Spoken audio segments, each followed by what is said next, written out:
You see, we're not saying that you're guilty, but you are right now guilty of gaslighting the public. We're not saying that you are in the files. And again, I would like to stress, I certainly don't believe that, but it is very clear that you are not calling the shots on the Jeffrey Epstein debacle, and you're essentially being used to try to control the public reaction.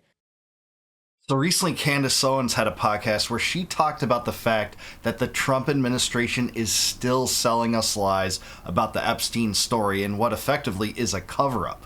What I think's interesting here is she delves into Trump's culpability and what led him to this point and what should be done about it. I have a feeling we might even disagree with some aspects of this, but let's get her take on it. Let's see what she has to say. Please like the video and subscribe to the channel.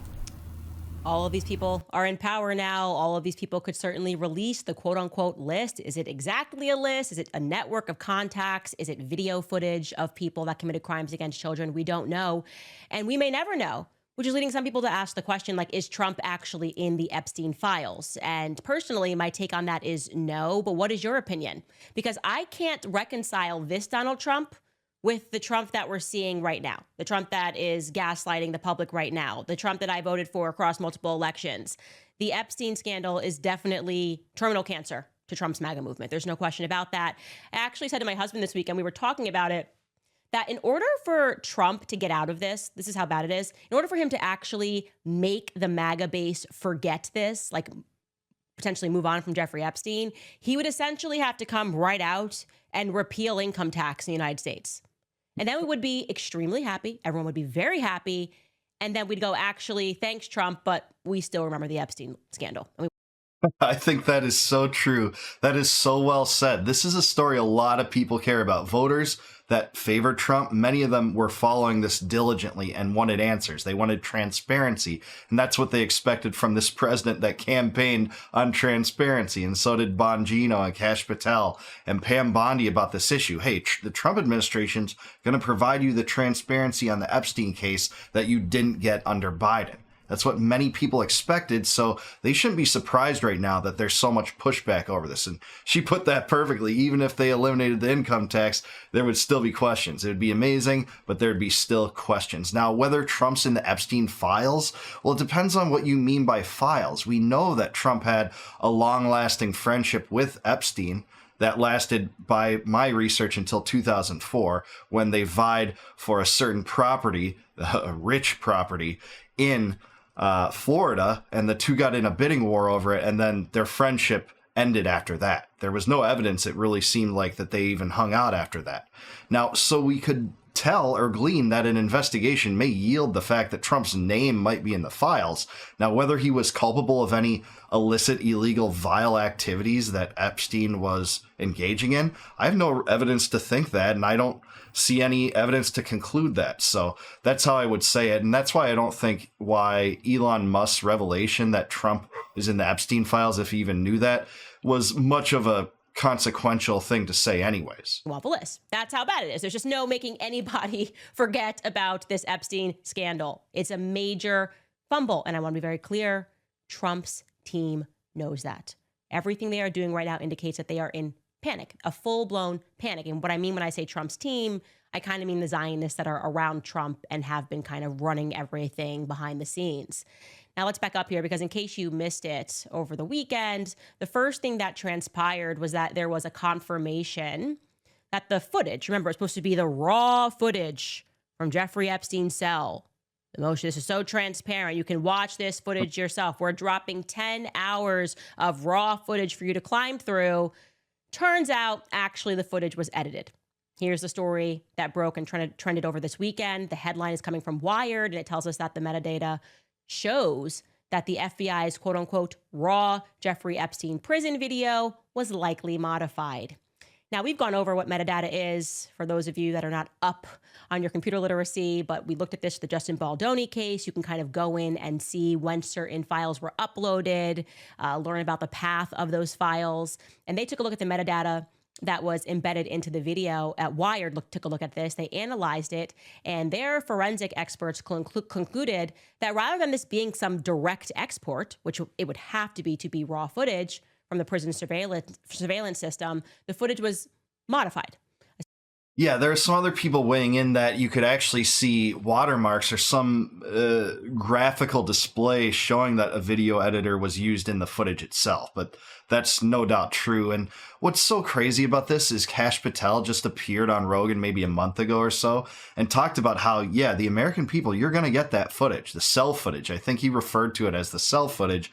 And then hopefully your mind will be assuaged that he actually did commit suicide. But the type of footage that they gave Americans to try to sell this tale only opened new questions. It wasn't just the timestamp jump. It was the fact that this footage was in a place where Epstein's cell wasn't at all. And what would placate the concerns and skepticism of people that think that he was murdered, or at least something duplicitous happened in his death, in regard to his death, if you're not going to show footage from within the cell itself? Now, it's true that it was reported that, hey, the guards fell asleep or the cameras malfunctioned. I've seen various variants of that story. But then Kash Patel appeared on Rogan and seemed to, throw this in another direction, say, no, we have the footage. I've seen it. But nothing that they've released does anything to quell the questions that Americans have. They still linger. And the Trump administration is feeling it now. Candace is right about that. Essentially, it looked to them that they had uploaded footage into Adobe Premiere Pro and that the files then were assembled from at least 2 source clips. Then it was saved multiple times, and then it was exported, and then it was uploaded to the DOJ's website, where it was presented as if it was not touched at all. Now, the experts say that it's not exactly clear what was changed, why it was changed. Doesn't mean that it's necessarily definitively deceptive manipulation, but it definitely leads to some questions asked, which one of the biggest questions is, why do they lie? Why are they lying? Why refer to it as raw footage? If you know that it was uploaded into a software, maybe they just put 2 clips together, but why did you put those 2 clips together? Yeah, exactly. Great questions. And again, this only opened up a new can of worms in terms of people questioning this narrative. Like, if they were going to sell this to the public, and this is what they really agreed to release, that alone is an absurd decision to make, let alone their behavior outside of this in regard to the Epstein story. Again, they're saying, Wired, that the absence of the clear explanation for what they use to process the file is complicating the DOJ narrative.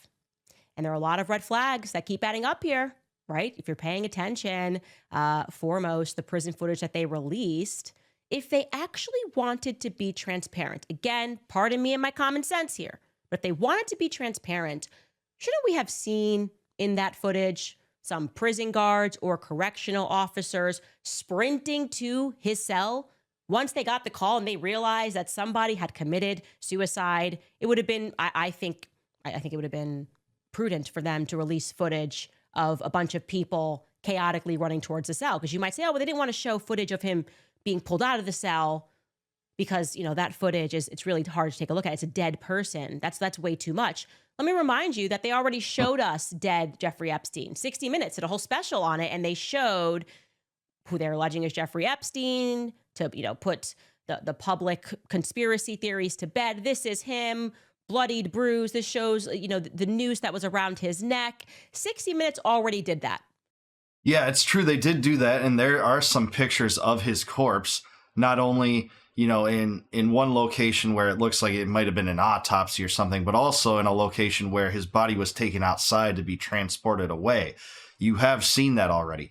In terms of what they released and people running toward his cell, yeah, absolutely, if that exists. But again, it seems like this might not even have been the only entrance to his cell, or there certainly isn't clear evidence. It really seems to indicate that. Some people have talked about that there's a layout of the prison in general, and his cell would have been back behind some steps toward the back of where that footage is. But I do think the video shows a few frames of one worker in there, but nothing that would constitute a response to a death. So that's a fair concern. And again, there's nothing that definitively shows he killed himself by releasing this video. Like, it's comical to me that Pam Bondi can be up there and say, we released footage that definitely shows that he killed himself. How? How could anyone conclude that from this friggin' footage? So why didn't the DOJ show us just a little bit more action? Instead, what they presented to the public was footage that begins at 7:04 p.m. Eastern, the night before he commits suicide on August 9th, and it lasts until 6:40 a.m. on the 10th. Why? Why did they choose that 10-hour window? We've still not gotten any clear explanation as to why there was a minute of footage missing, by the way. Remember, Pam Bondi told us something ridiculous. It made no sense. It was honestly, well, sometimes every night they take away a minute, and they've been doing that for a long time. And I'm looking for clarity as to why that is, but we'll circle back. It was a Jen Psaki kind of response. Yeah, that is true. Candace has called this in the past daylight savings minute. They had a daylight savings minute subtraction, truncation that they put on every night. And apparently, according to Bondi in that press conference, this went all the way back to 1999 or something like that. Again, if you're going to put together a narrative that's going to, make Americans believe what you're trying to sell now regarding the Epstein story, the same thing that, by the way, the Biden administration tried to sell us, you have to do better than this. There has to be more information that you give to the public than, video with redactions and daylight savings minute. Trying to say that the Epstein thing is like Russiagate, which was ridiculous. Month after month, for years, they said that Russia colluded with Trump. They made up stuff, the dossier thing. Yeah, all of that was terrible. And the base was on your side because it was all proven with a lot of time to be false. So yeah, we were upset about that. Jeffrey Epstein is literally guilty of sex trafficking. Jeffrey Epstein was literally found guilty of the things that he was doing to children. One of these things is not like the other, okay? Not one of these things is definitively not like the other. The Hunter Biden laptop. Oh yes, he is right. Do you know who was yes, when the photos came out, and despite overwhelming evidence, the mainstream media said there was nothing to see with the Hunter Biden laptop, and now they're admitting it. Yeah, this is right. And I think what she's referring to is Trump's Truth Social post, where he said essentially now, and again, this is a turn face, this is the 180, saying that, well, the Epstein files was just a Democrat creation. It was just made by the same people, Comey and Biden, and, those villains that persecuted me under Russiagate, the Russiagate hoax. And the Russiagate hoax was a hoax. But actually, the investigation on Epstein's death started when Trump was in office. That happened in 2019. And it was a year and a half in office where that investigation and the files presumably from that investigation began. And most importantly, the calls for this to be investigated further and the results to be revealed to the public are a right-wing phenomenon. And I think it was a good one, by the way, in the best possible sense. We needed to get to the bottom of this. This was a sex trafficking ring that included the most powerful people in government, in lobbies, in private life. Bill Gates, Ehud Barak, Bill Clinton, Alan Dershowitz, by some accounts, were at least associated with Epstein, if not alleged to be involved in illicit activities here. And you're going to say this is just a Democrat creation? This is a clear attempt to sweep this under the rug. And that there's no other conclusion you can draw from it. This isn't a Democratic invention. This is something that you talked about on the Lex Fridman podcast when you said, hey, a lot of people went to that island. A lot of prominent people went to that island, and thankfully I was not one of them. He used this in the campaign as a vehicle to say that I'm just going to bring more transparency here. But do you know who did all of those things, Trump? The deep state did that. The state protected Biden. They protected the Biden family. And they used the media to do that. It is the exact same vein, actually, of what's happening right now, where the state is rising to protect Jeffrey Epstein, to protect his contacts, to protect his network. We know that he had cameras installed when he had all of these individuals, these powerful individuals and these powerful politicians partying with him. We know that, okay? Jeffrey Epstein was given the deal of a lifetime back in 2007 by Alan Dershowitz, no less. Alan Dershowitz, who you decided to work with on clemency. Yeah, this is true. We know that media existed. Pam Bondi said there's thousands of hours of Epstein molesting children. Then she spun it and said, oh, no, that's just child porn. Well, how can you confuse the two if you even have a cursory summary of what that is? We also know from the 2018 investigation, this was widely reported, that a cell was found in Epstein's property within which were digital media printed with labels that said young X, where X was presumably an underage girl, plus Y, where Y was presumably a person of prominence. He stored this stuff. He had CCTV cameras all around. And the Democrats, they had the silver bullet against Trump on this under Biden if they wanted to investigate this and actually reveal this to the public, but they didn't do it. They chose Russiagate instead. They chose the, Jan 6 insurrection narrative instead, this bogus garbage that no one believes now.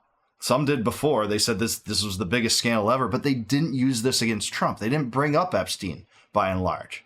And they still mostly aren't. Ro Khanna is an exception, and there's a few other exceptions. But there's not many exceptions. And I think the reason is clear. I think the reason is because both sides, both parties are implicated to an extent on this protection and this cover-up and the Epstein story in general. And that's why neither side wants to release it. What you would find in there could start a war, could start a revolution. I think that's why. Okay. Donald Barr, who you decided to have be the attorney general, that came out and said nothing to see here, Jeffrey Epstein.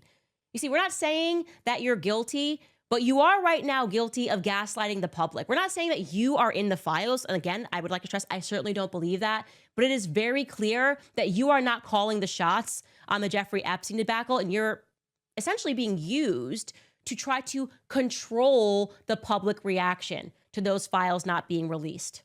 Who is on camera, if anyone, with children? And I think that, I don't think that all of those boxes, as you guys are now saying, was just him downloading, as Pam Bondi said, terrible images of children that he wanted to download in all of these boxes.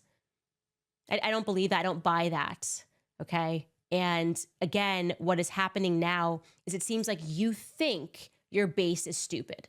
That's how I feel. I feel like Trump thinks his base is stupid, or again, because I don't think he's pressing send on these messages, the people around him certainly think that Trump is stupid. And that shouldn't surprise you, given the fact that all of these people were never Trump. Okay, so here's the only parts that I'll really kind of disagree with Candace to an extent here. And she is a hero for covering this, by the way. To an extent, very few other people are. So I don't want to lose that at all. But I think she's not holding Trump accountable enough. The buck does stop with Trump, and we've seen his reaction to it. It's not about sending the emails. We saw him at that press conference questioning why you would even want to ask a question about Jeffrey Epstein and the Epstein story. And this is 24 hours after that DOJ and FBI release, which was a total 180 from what they had been promising the whole time. Already implying that there's going to be a second set of Epstein files releases after that debacle, I believe in February, where they gave conservative influencers binders of documents that had already been released, when Alina Habba goes out there and says, we're going to release the names and it's going to be shocking. People will be shocked by that. That's Trump's lawyer that he appointed in New Jersey. When Pam Bondi said, the client list is on my desk for review under the president. She can spin it any way she wants, but that's the question she answered. And she never offered any clarification after that, saying, no, I was just talking about the files, not the client list. Kash Patel talking about this endlessly. Dan Bongino on his podcast saying that this is going to bury the Democrats. You guys campaigned on this. So if you don't deliver on this, that's on you. And Trump's a part of it. He wanted to sweep this under the rug more than Bondi did in that press conference. So that's where I'll disagree with Candace to some extent. But I am with her in regard to that. It does seem that Trump must think his base is stupid right now to believe that we won't, or it won't push back in some way. I'm not exactly Trump's base. I'm a big critic of Trump in many regards, especially in foreign policy. But his base, a lot of it is pushing back, and it's prominent people like Candace and Steve Bannon and Tucker Carlson and even Matt Walsh to an extent right now. So that's what we're getting right now. They were never Trump. Trump is surrounded by people who hate him and have infiltrated his base. And they think, as they thought, that Trump was too stupid to be president, that his base is too stupid to see through the lies that they are telling right now. And so what are they going to do? What is the last thing they're going to do now with the Epstein stuff while we're still reacting to it? Oh, Operation Just Give Them More War. Yeah, war as a distraction. Never mind. We can't talk about Epstein because, guys, guess what? Look at this headline. Trump announces an aggressive, or Trump is to announce an aggressive Ukraine weapons plan. Yeah, he already indicated that in that same press conference, that there's just going to be more weapons sent to Ukraine. They're going to attack Russia. We're just going to have a world war and another reset, I guess. The timing does seem to be less than coincidental. You had the big, beautiful bill pass, right? And if they would have done this DOJ and FBI release before that, that clearly, I think, would have jeopardized the big, beautiful bill. And then when we're talking about Epstein, he announces, yeah, we're going to resupply Ukraine, but with more weapons than I had before. And with more weapons in some cases that Biden had. Like that timing, this progressive issuance of policies that even his base despises, I don't think is coincidence. So you guys just stop talking about Jeffrey Epstein.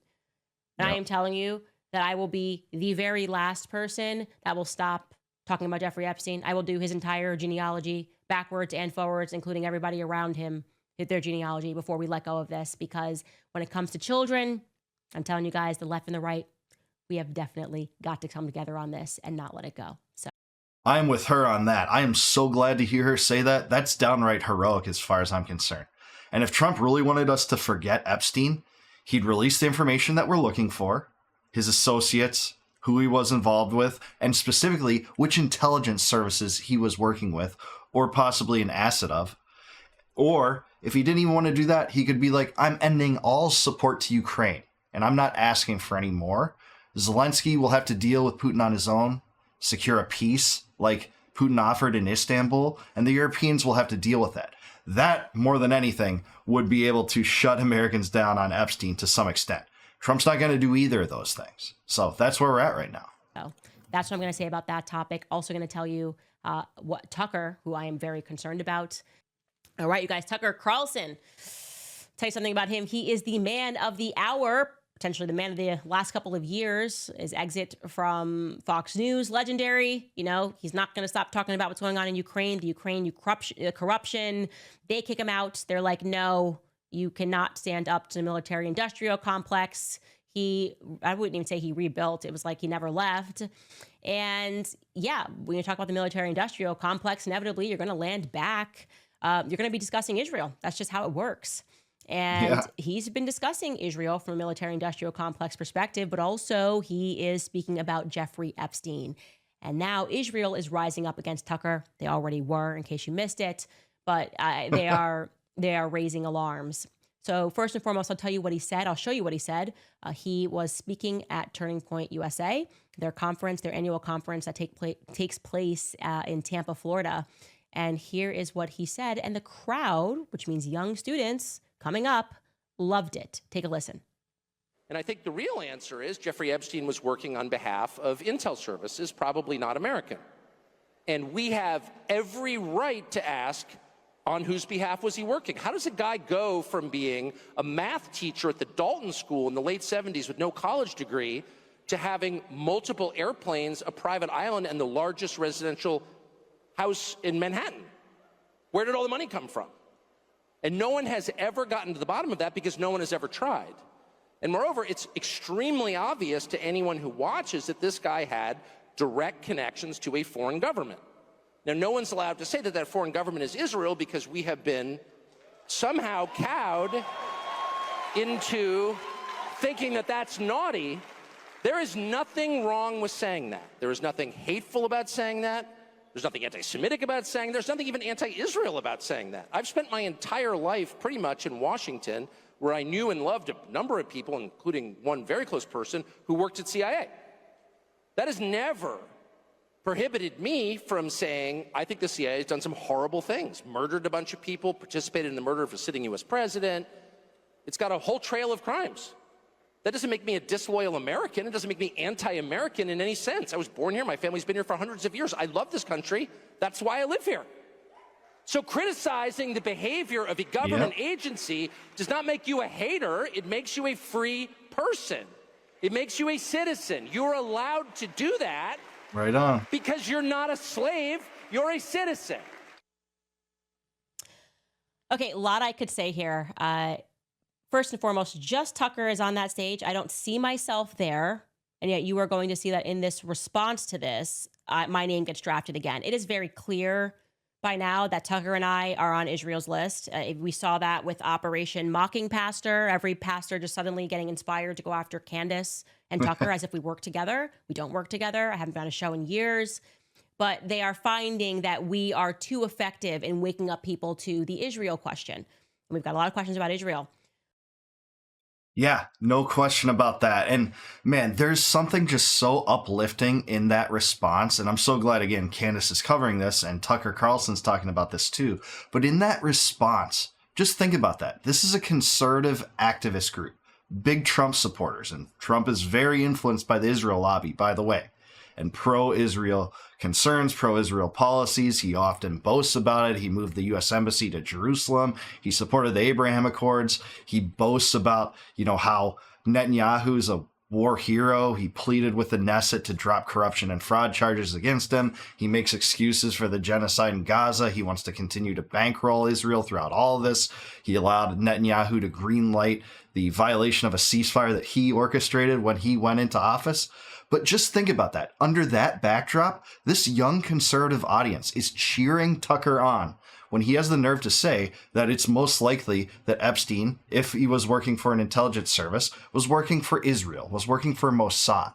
And Tucker's exactly right. That doesn't make him an anti-Semite. It doesn't make him a conspiracy theorist. It doesn't make him a kook, no matter how many people want to call him a kook for that. It's just where the evidence generally points. Now, he stops short of saying, categorically, he absolutely was a Mossad agent. Here's all the proof, etc. It's just the connections that lead reasonable thinking people to those conclusions. It's the connections with Robert Maxwell and Les Wexner and Ehud Barak, who lived on his property, visited him 30 times after he was convicted of child molestation in 2006 or 2007 and was given that sweetheart deal. Ehud Barak stayed with him in, by the way, a $77 million mansion that Les Wexner gave to him for being, I guess, a decent money manager. There's no reasonable explanation for why Epstein was given the money he was, if not being paid by an intelligence service or in terms of blackmail money from prominent people. There's just not. And Tucker has the guts to talk about that on one of the biggest right-leaning stages in the world that is obviously supported to some extent by Zionist people, people that support Israel, people that don't exactly question U.S. support for Israel the way I would or Candace would. But this isn't just isolated to this performance. You're seeing Candace Owens talk about this. You're seeing people like Tucker Carlson talk about this. Steve Bannon. There are prominent people that were part of the MAGA coalition, some of which were architects like Bannon, that aren't exactly happy about the continued persistence to just downplay the U.S.-Israeli relationship as if it's just a given that conservatives should all embrace, but are indeed willing to talk about it and concerns about how continuing that path and that policy is contradictory to the creed that we created, the America First creed. That's what they're talking about. And I just think there's something so white-pilling and hope-inspiring about that response that Turning Point USA crowd had. And I don't think it's isolated to this. You're seeing younger conservatives in demographics and polls that are taken shift more against Israel. It's only really older conservative groups that, by and large, overwhelmingly support Israel. And, I think Glenn Greenwald described it as, they're people that have been watching Fox News for 30 years. That's probably right.